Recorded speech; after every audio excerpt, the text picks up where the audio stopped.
Pan India ఫిల్మ్స్కు release dates అనేవి చాలా కీలకం. అందుకే కథ రెడీ అవుతున్నప్పుడే రిలీజ్ డేట్ను దృష్టిలో పెట్టుకుని స్టోరీస్ రాసిస్తున్నారు. ఈ విషయంలో అల్లు అర్జున్ చాలా ముందుంటాడు. ఒక మూవీని ఆడియన్స్లోకి ఎలా ప్రమోట్ చేసుకోవాలో ఐకాన్ స్టార్కు బాగా తెలుసు. అందుకే అట్టీతో movie already release date lock చేసేసామని చెబుతున్నాడట. తన వంతుగా ఓ డేట్ను కూడా సజెస్ట్ చేసినట్టుగా తెలుస్తోంది. ఎప్పుడైతే అట్లీతో అల్లు అర్జున్ తన మూవీని అనౌన్స్ చేశాడో అప్పటి నుంచి ఈ చిత్రంపై పాన్ ఇండియా వైడ్ గా భారీ అంచనాలు నెలకొన్న సంగతి తెలిసిందే. అందుకు కారణం సినిమా కాన్సెప్ట్, బడ్జెట్ అన్నీ కూడా హాలీవుడ్ లెవెల్లో ఉండడమే. ప్రస్తుతం ఈ మూవీపై రోజుకో గాసిప్ టాలీవుడ్ ను షేక్ చేస్తూ వస్తోంది. అందులో భాగంగా అల్లు అర్జున్ ఈ సినిమాకు అప్పుడే రిలీజ్ ముహూర్తం ఫిక్స్ చేసేశాడట.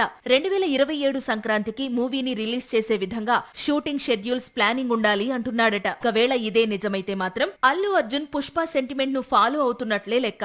2020 సంక్రాంతికి రిలీజ్ అయిన అలవైకుంఠపురంలో తెలుగునాట సంచలన విజయం సాధించిన సంగతి తెలిసింది. సరాసరి 300 కోట్ల మేర వసూళ్లను అందుకుంది. ప్రస్తుతం ఈ సినిమా షూటింగ్ ముంబైలో జరుగుతోంది. హాలీవుడ్ నుంచి కొంతమంది టెక్నీషియన్స్ ఈ సినిమా కోసం వర్క్ చేస్తున్నారు. మోషన్ క్యాప్చర్ టెక్నాలజీతో తెరకెక్కుతోన్న చిత్రం ఇది.